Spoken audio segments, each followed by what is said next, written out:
Kryetarja e Gjykatës Speciale Katarina Trëndafilova në një intervistë të fundit deklaroi se ishte vendim i mençur që selia e Gjykatës Speciale të vendoset në Hag pikërisht për shkak të mundësisë së ndikimit të dëshmitarëve. Lidhur me këto deklarime të zonjës Trëndafilova, ne do të zhvillojmë një intervistë me kryetarin e organizatës së veteranëve të luftës në Prizren, zotrin Isa Berisha. Zotri Berisha, falemderit shumë për kohën. Bëri bujqe deklarate zonjës Trëndafilova. A është Kosova vendi sigurt për dëshmitarët?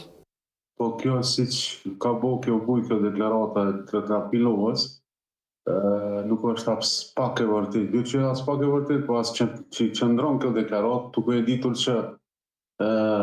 para Trëndafilovës, domethënë, prej mas luftës, prej vitit 99, domethënë, janë zhvilluar procese gjyqësore si në kohën e Udmikut, si në kohën e Uleksit, të thotë që njerëz të pjesëtarë të ushtrisë shqiptare të Kosovës janë gjykuar dhe kanë dëshmuar edhe dëshmitarë të krajshëm, edhe të pavërtetat, kështu që kjo absolut nuk qëndron. Sipas jush, cilat janë prapavijat e kësaj deklarate të zonjës Trëndafilova? Po prapavijat janë dihet tashmë publike pse ka ndodhur kjo dhe pse është duke ndodhur në Hag, duke ditur që nga kjo gjykatë e dim se këtë gjykatë edhe Parlamenti i Republikës së Kosovës e ka votuar,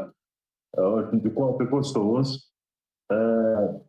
ku janë fonde se cilat domethënë derdhen në këtë gjykatë. Dhe kanë privilegje jashtëzakonisht të mëdha si prokuror, si stafi, si gjykat, domethënë kanë rroga të mëdha. Dhe për këta njëra ndër ata është që do të thotë niveli i keq përdorimeve dhe i manipulimeve të fakteve, domethënë, edhe është shumë i madh, kështu që qëndrojnë edhe fakte tjera, duke ditur që gjithmonë janë munduar që luftën e ushtrisë shqiptare të Kosovës ta zbejnë para faktorit ndërkombëtar dhe para opinionit ndërkombëtar, për arsye se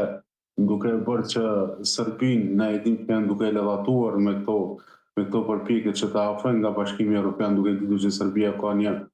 drejtim tjetër dhe e ka kryt nga Rusia dhe është i al në sy e Evropës, duke ditur që Serbia është në mesin e Evropës dhe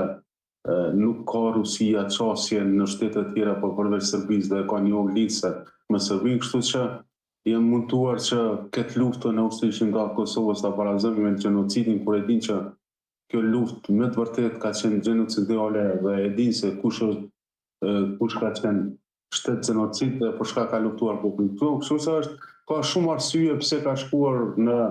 Hag, se nuk ka të bëjë absolut me friksimin e dëshmitarëve, siç po thirret, apo friksimin që nuk ka siguri të madhe, kështu që kjo absolut ndryshon. Kështu që mund të them me plot gojë që kjo është veç një gjykatë e manipuluar, e korruptuar dhe absolut jo e drejtë. Me aq sa ju keni arritur të observoni, a ekziston ndonjë mekanizëm pikëqyrës i kësaj gjykate, qoftë mekanizëm ndërkombëtar apo mekanizëm vendor? Unë jo që konsideroj, po ne deri më sot nuk di edhe ju apo keni ndëgjuar që nuk ka ndonjë mekanizëm e vetëm gjykatës që nuk ka ndonjë mekanizëm kombëtar, vendor apo ndërkombëtar që e menaxhon apo e mbikëqyr këtë gjykatë si po rrjedhin domethënë procesi. Ne ju e dini që ndoshta edhe keni ndëgjuar që organizata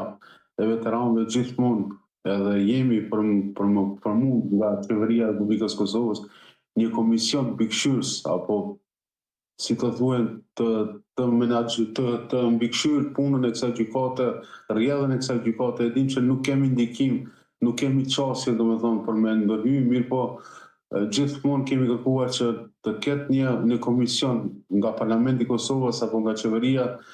për mbarvajtjen e kësaj gjykate dhe si po shkon kjo gjykatë, si rrjedhat e kësaj gjykate. Mirë po deri më sot mund të them me plot gojë që edhe qeveria e Republikës Kosovës nuk ka ndërmarrë ndonjë hap të tillë, domethënë që të formojë një komision mbikëqyrës rreth mbarvajtjes apo rreth procesit se si është duke shkuar. Pra konsideroni që ka mungesë të vullnetit politik në Kosovë, sakt? Absolut, jam me plot gojen që asnjë iniciativë nuk ka rrjedh deri më sot, as nga qeveria e Republikës Kosovës, po as nga Kuvendi i Republikës Kosovës. Në ditën e parë kur të zgjedhurit e popullit të mblodhen në kuvend, antarët e organizatës së veteranëve të luftës po ashtu ju kërkuan atyre që selia e gjykatës speciale të kthehet në Kosovë. E shihni këtë si diçka të mundur në këto rrethana? Unë edhe pse kam kërkuar një pjesë e organizatës e veteranëve të cilët domethënë që të kthehet ajo mirë, po kjo asgjë mund të ndodhë kjo, se deri më sot nuk ka ndodhur, nuk besoj që të ndodhë kjo. Duke ditur që tash e kemi edhe në përfundim domethënë të procesit që pritet domethënë vendimi përfundimtar.